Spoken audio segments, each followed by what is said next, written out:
back. Oliver Lavers, aka Golden Goose. Hello, sir. How are you? Good to see you. Golden Goose, where does this come from? Mate, it was on the Gavin Rubenstein podcast. I heard.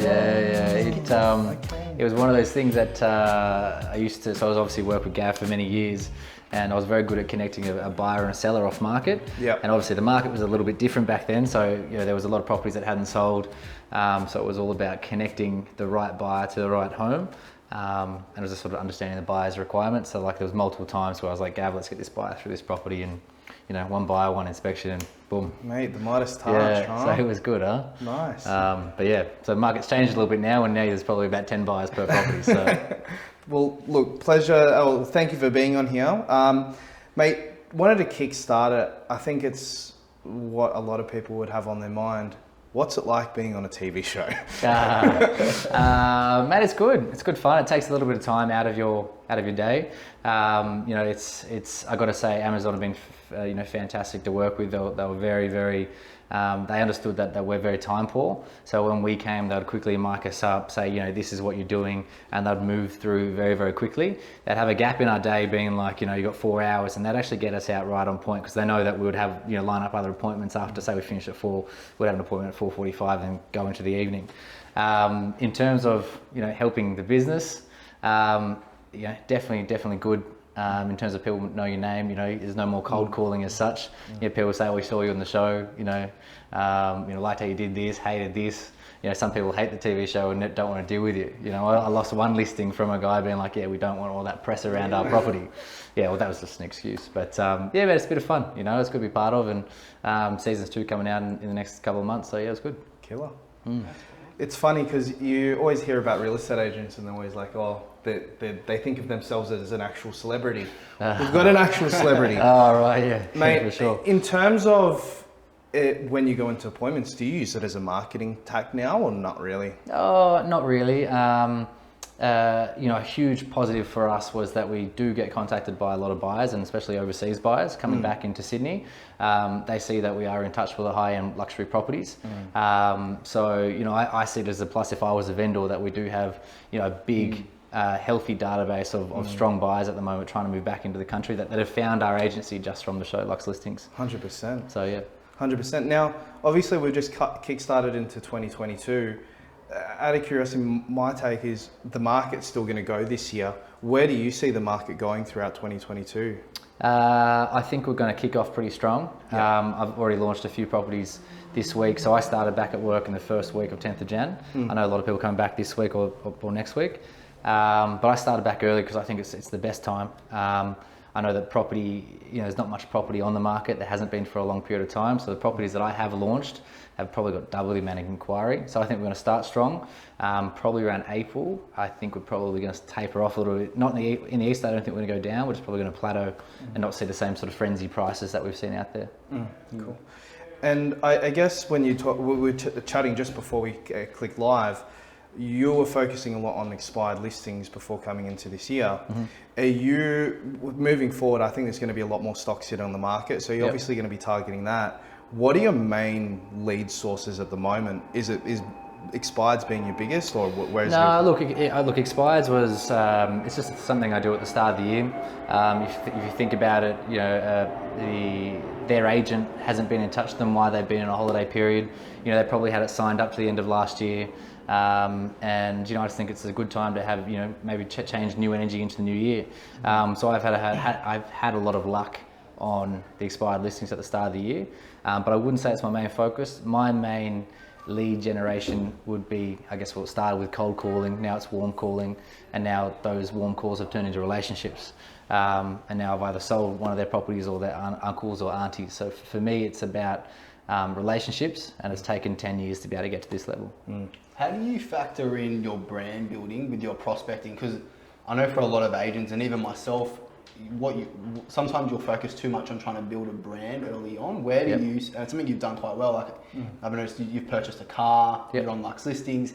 How have you leveraged your brand to get more clients? But also, where's that kind of, I guess, breaking point where it's like you're spending too much time building your brand versus actually picking up the phone and calling? What's your take on that?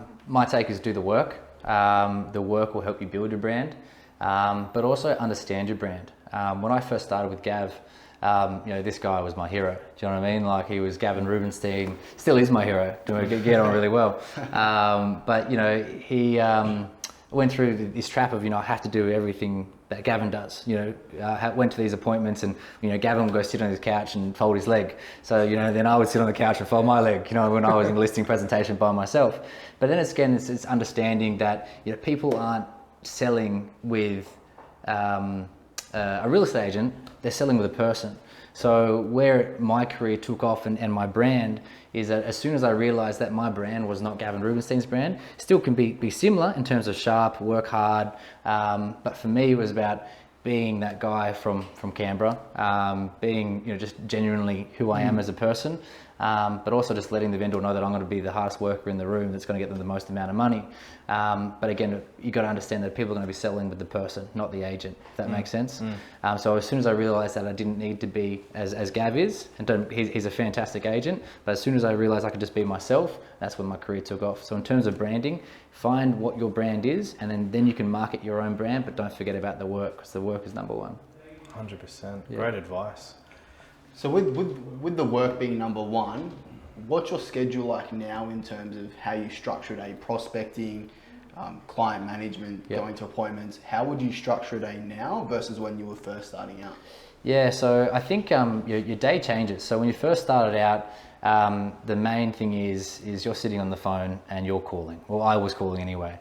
When I first started in the Randwick area, I door knocked all of Randwick and Kingsford every afternoon. I door knocked the whole suburb twice over in a year. Didn't get me anywhere, probably because I was 18-year-old. It looked like I was 11, handing out a business card, and not even asking if they were selling. I had no idea what I was doing. So that's when you first start, all you're doing is canvassing. You don't worry about setting up your ideal day or anything like that. It's just the main thing is to get indoors. When you get busier, and then you appreciate your time more.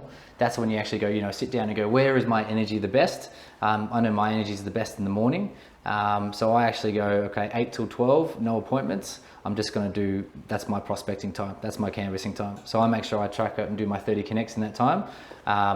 Anyone that wants to try and book something in that time, they have to get my approval before it goes in my calendar. Otherwise, you need to book my afternoon.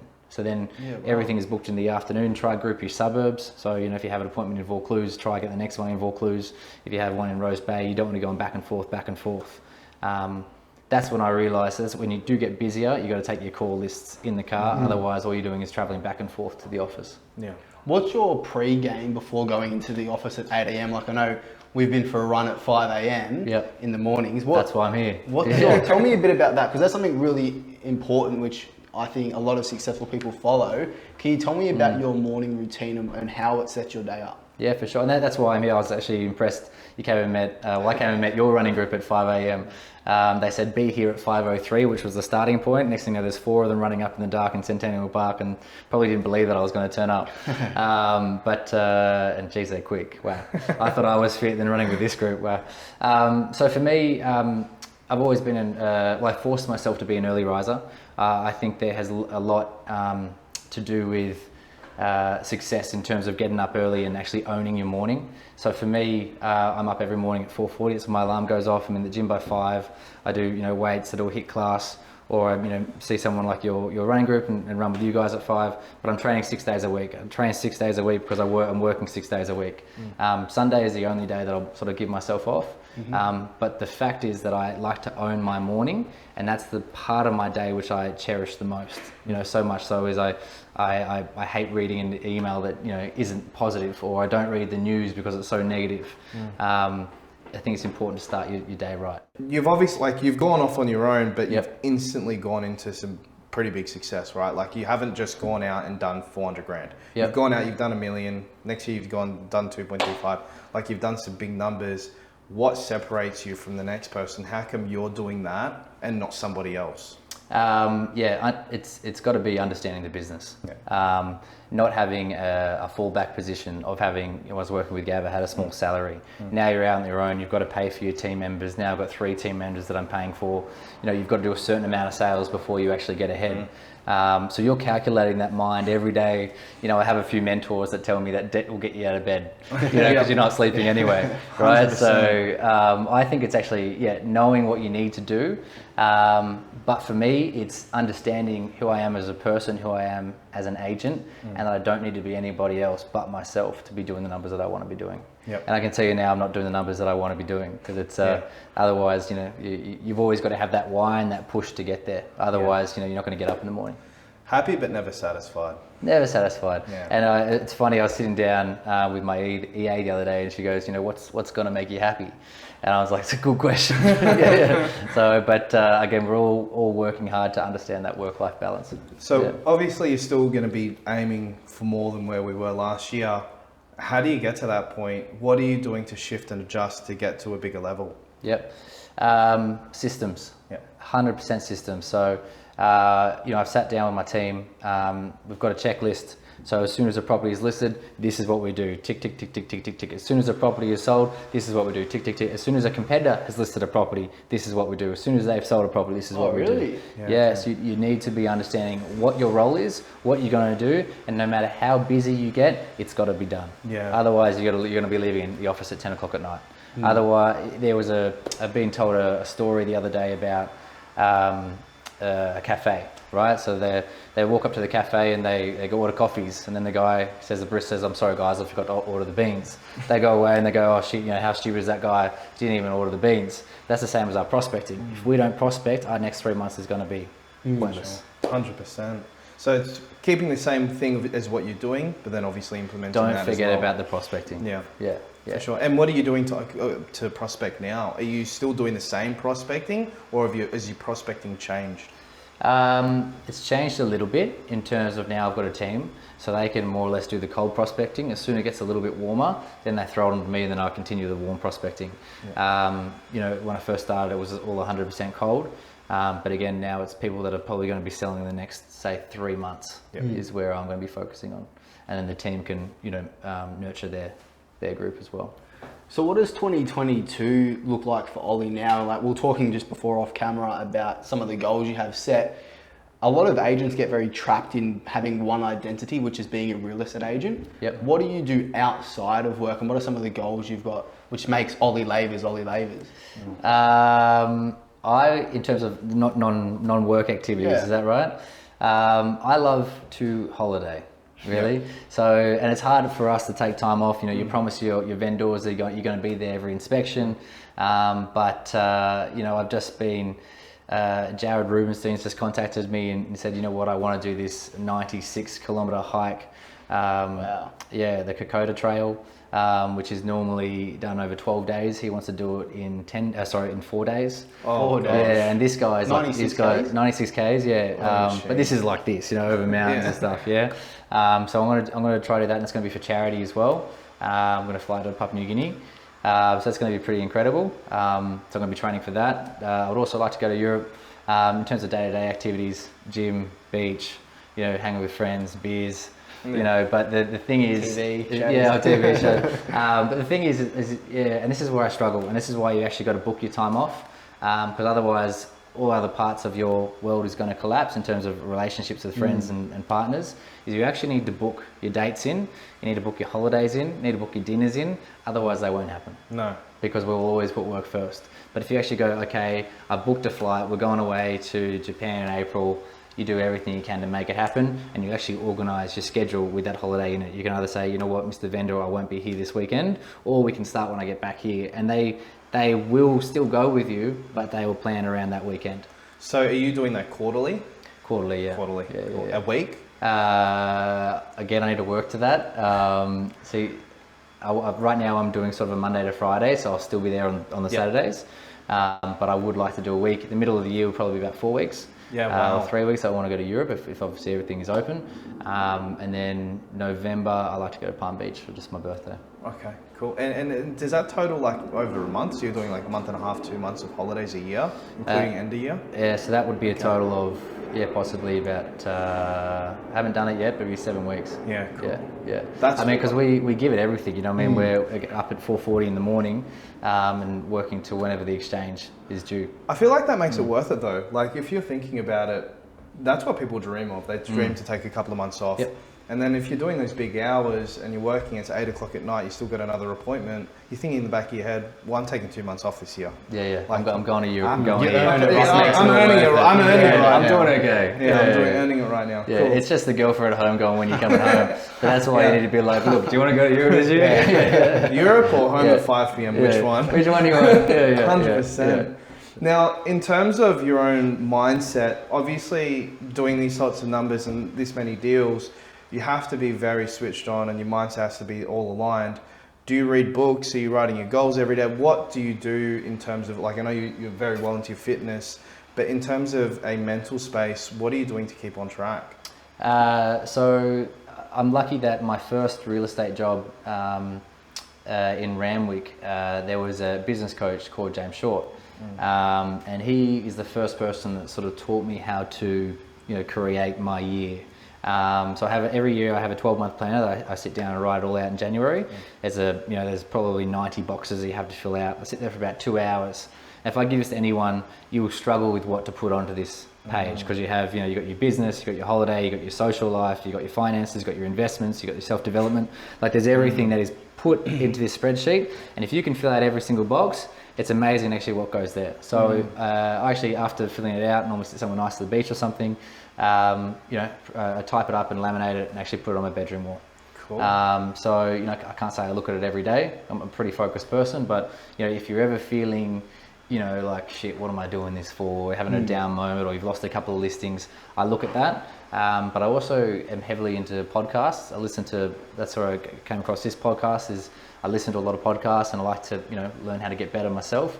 There's also a great podcast called Brendan Bouchard. His podcast is very, very, like, positive, and that's where the confidence breeds confidence sort of quote came from. And that's sort of, what, you can do it. Let's go back up and get it. You've just had, a down day. You've lost that listing. Let's go again. Sure. So podcasts for me is a no-brainer. Otherwise, just listening to music in the car, you may as well listen to something that's going to give you something. Yeah, 100. What about working with Gavin and TRG? What were some of the biggest lessons you've learned off Gavin, and mindset-wise or business-wise, that you can share? Gav is do what it takes. Do what it takes to get the listing. Do what it takes to get the sale. Morning, night, we will be there. The work ethic coming from that guy is like none other. He will take his holidays, he'll take his weeks off, but when he's on, he's on. Yeah. This guy gets hundreds of emails every day, but you will get an email back from him within, say 30 seconds.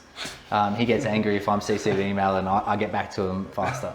So that's what I'm used to, is coming with, and that's why I can get annoyed at my own team, like, I need you to be quicker, because when I was working with Gav, that's what I was used to, is that high standard, and clients appreciate it too. If they emailing you at 9:30, 10 o'clock at night, next thing you know, they get an email straight back. They're like, shit, is this guy still up? Or they get an email at 4:40 in the morning. They're like, fuck, these guys, when do they sleep? We like to think that we are absolute military mode, but in the real estate space.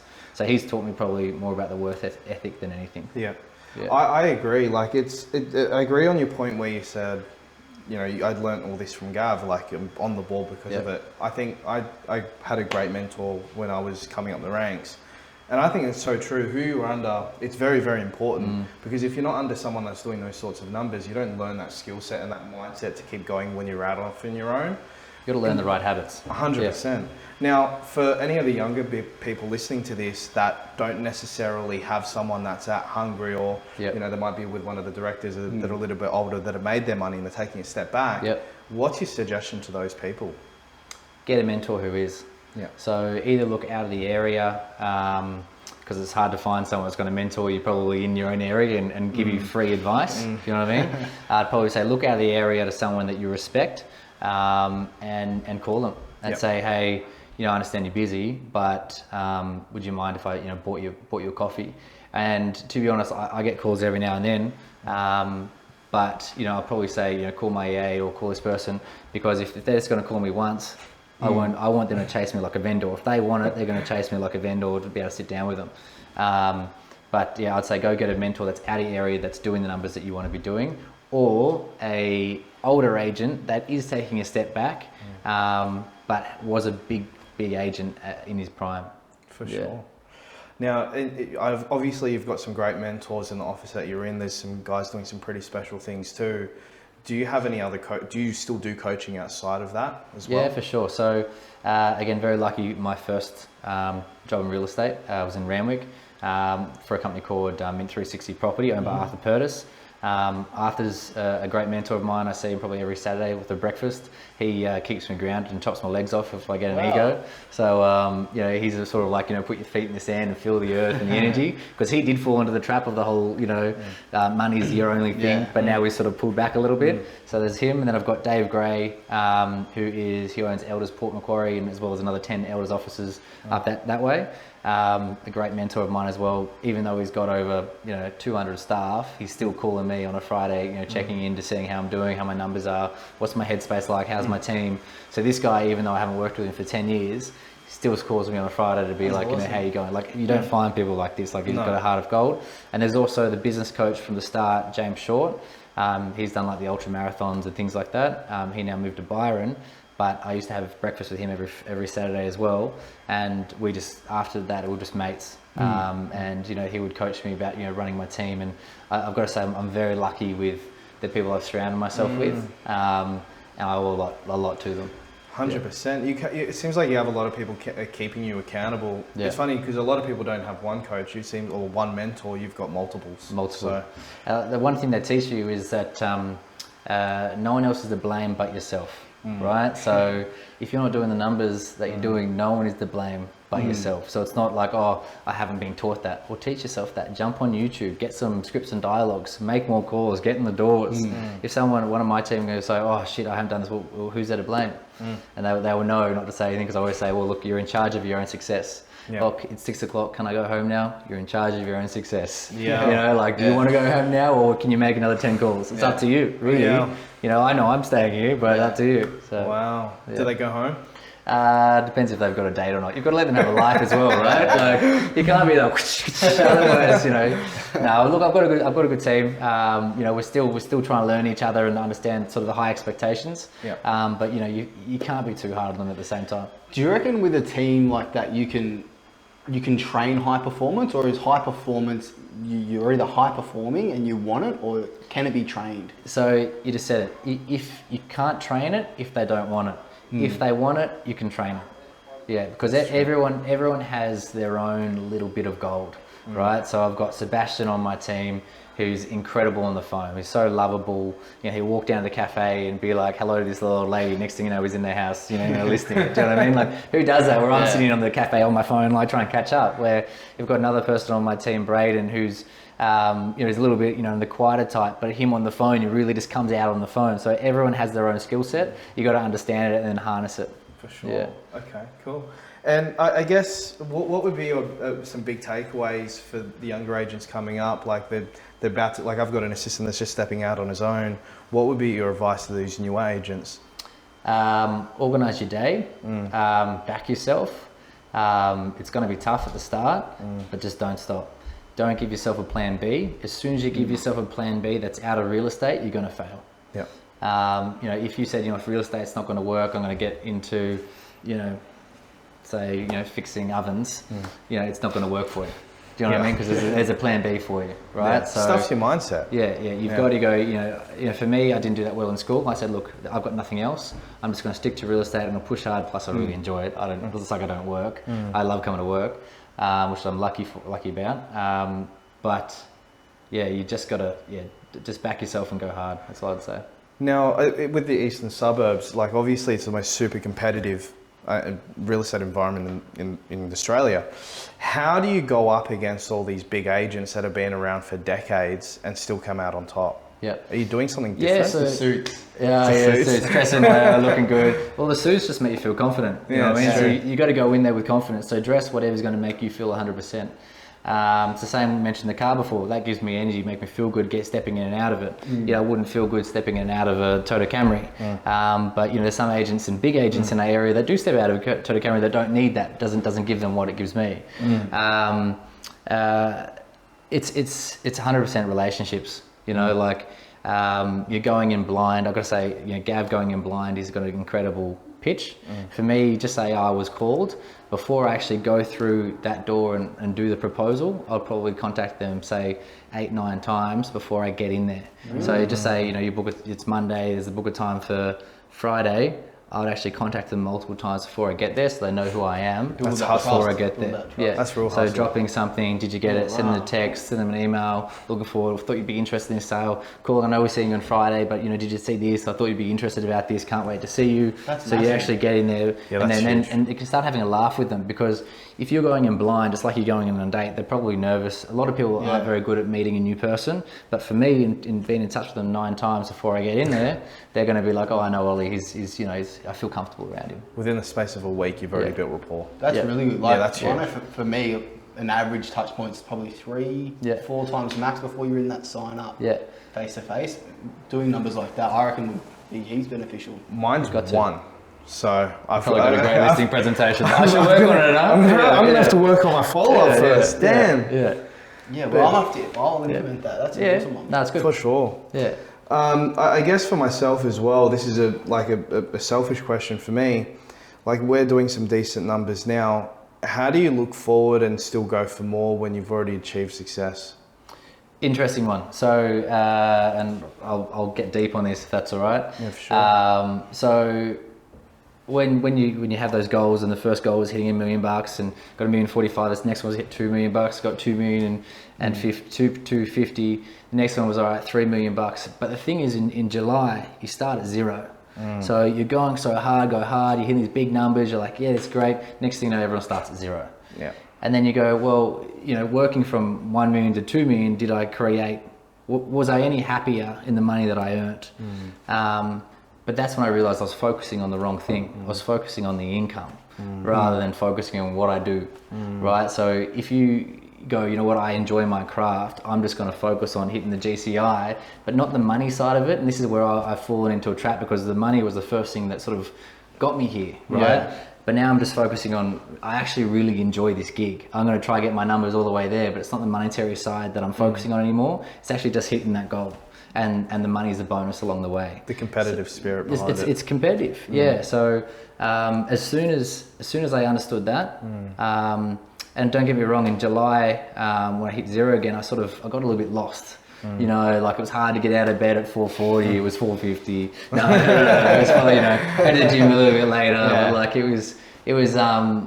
got a little bit lost because I hadn't reset again, and I hadn't mentally reset. So I actually went away to Palm Beach. I sat on the beach, and what I do in January, I did in July, and reset my goals.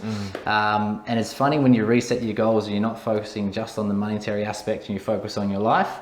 That's when I realized I reset my why, and I'm focusing on something completely different, and that's what's going to get me to the goal. Gotcha. Okay. So I'm more energetically aligning. Yeah. And systematic to like help build my team as well, rather than worrying what's going to be in my account. Yeah. So, and then I've got to say, I'm coming in the office, I'm less stressed, there's no anxiety.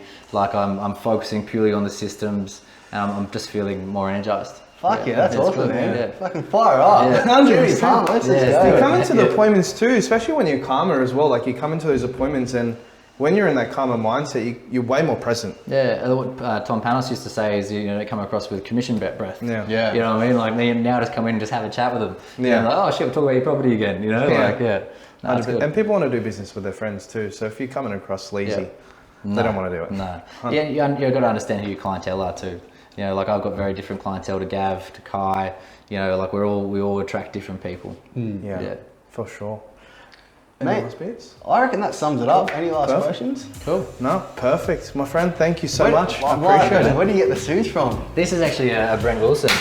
Yeah, he's a good guy. I have a couple of tailors, but he's the man. He's the man at the moment. I'll tell you what, he gets my beer belly looking slim. So, yeah. Okay, I might have to give him a call then. That's it.